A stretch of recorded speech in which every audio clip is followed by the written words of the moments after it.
Good afternoon বন্ধুরা, আশা করি সবাই খুব ভালো আছো। আমার ফেসবুক পরিবারের সকল বন্ধুদের আমার পরিবারে স্বাগত জানিয়ে আজকের ভিডিওটা শুরু করছি। আজকে লাঞ্চ থালি নিয়ে চলে এসেছি। যেহেতু আজ রবিবার, সবার বাড়িতেই অনেক ভালো কিছু রান্না হচ্ছে, বাট আমাদের এখন নিরামিষের পর্ব চলছে, সেই কারণে সাদামাটা রান্না করে নিয়েছি। চলো প্রথমেই দেখিয়ে দিই, ভাত থেকে শুরু করলাম।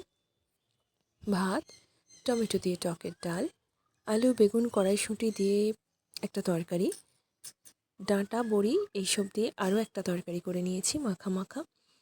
সাথে রয়েছে বড়ি ভাজা, ছোট বড়ি ভাজা, বেগুন ভাজা, আর একটু অল্প করে ধনেপাতার চাটনি, ছেলের পছন্দ মতো। ও ধনেপাতার একটু চাটনি খেতে পছন্দ করে, তাই ওর জন্য করে দিলাম একটু অল্প করেই। তো চলো এবার এক এক করে ভাত সাজিয়ে নেওয়ার পালা।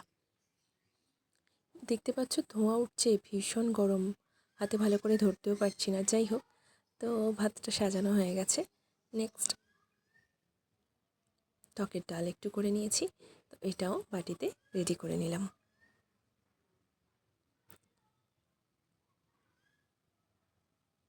এরপর ওই যে করে রাখা আলু বেগুন কড়াইশুঁটি দিয়ে একটা তরকারি মাখা মাখা, ওটাও একটা বাটিতে তুলে রেডি করে নিচ্ছি। একটু লাল লাল, একটু ঝাল ঝাল।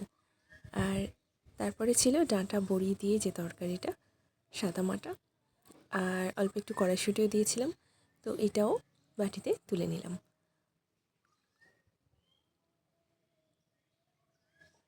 আজ রান্নাতে দুরকম বড়িই ব্যবহার হয়েছে, বড় বড়ি দিয়ে তরকারি আর ছোটো বড়িটা ভাজার জন্য রেখেছি। আর সাথে ছিল বেগুন ভাজা, বেগুন ভাজাও বাটিতে তুলে নিলাম।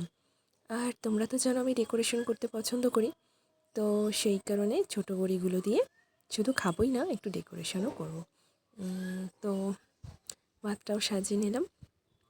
এক এক করে সমস্ত বাটিতে তুলে রাখা রান্নাগুলো এক এক করে ডেকোরেট করে নিচ্ছি।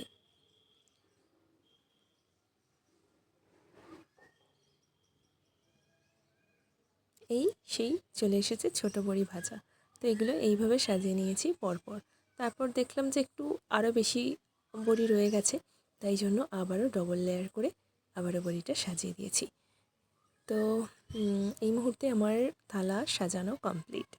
তো সবাইকে শুভ দুপুর জানিয়ে আজকের মতো ভিডিও থেকে বিদায় নিচ্ছি। নেক্সট ভিডিও নিয়ে আবার খুব তাড়াতাড়ি চলে আসবো। সবাই লাঞ্চ করে নিও। আজকের মতো টাটা।